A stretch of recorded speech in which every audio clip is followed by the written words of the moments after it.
Hello, me प्रांजलीच recipe and ब्लॉगमध्ये तुमचं स्वागत आहे। तर आज मी बनवणार आहे बटाट्याची भाजी। चला तर मग वेळ न घालवता रेसिपीला सुरुवात करूया। त्याआधी जर माझ्या चॅनलला सबस्क्राईब नसेल केलात तर प्लीज सबस्क्राईब करून घ्या, त्याने माझ्या रेसिपीचे नवनवीन व्हिडिओ तुम्हाला बघायला भेटतील। चला तर मग सुरुवात करूयात। तर इथे मी 2 चम्मच तेल घेतलेले आहे आणि गॅस अगदी आपण मीडियम फ्लेमवरती ठेवायचे आहे। तर तेल छान गरम करून घेऊयात। तर तेल छान गरम झालेलं आहे, त्यामध्ये आता आपण पाव चम्मच राई घालून घेतलेली आहे। राई छान तडतडून घ्यायची आहे।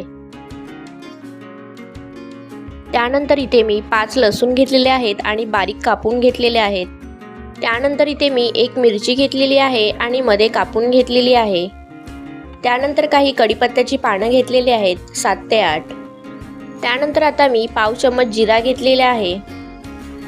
आता आपण मिक्स करून घेऊयात। त्यानंतर आता आपण मी इथे कांदा घेतलेला आहे, तो अशा पद्धतीने कापून घेतलेला आहे आणि आता आपण मिक्स करून घेऊयात।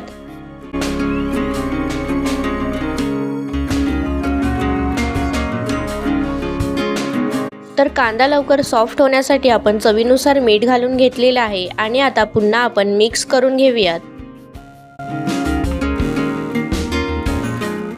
तर बघू शकता 2 ते 3 मिनिटांनंतर कांदा छान सॉफ्ट झालेला आहे। त्यानंतर इथे मी 1 टमाटर घालून घेतलेला आहे, तो देखील मिक्स करून घेऊयात।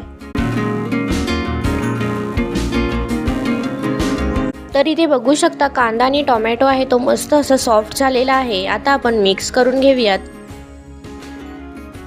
तर आता आपण काही मसाले घालून घेऊयात। तर इथे मी 1 चम्मच घरगुती लाल मसाला घेतलेला आहे। त्यानंतर अर्धा चम्मच धना पावडर घेतलेली आहे। त्यानंतर पाव चम्मच हळद घेतलेली आहे। तर अर्धा चम्मच गरम मसाला घेतलेला आहे। आता सर्व आपण मिक्स करून घेऊयात। तर आता आपण बटाटा घालून घेऊया। तर इथे मी 3 बटाटे घेतलेले आहेत आणि अशा पद्धतीने कापून घेतलेले आहेत। आता आपण मिक्स करून घेऊयात। सर्व मसाला आहे तो बटाट्याला लागला पाहिजे असं आपण मिक्स करून घ्यायचं आहे।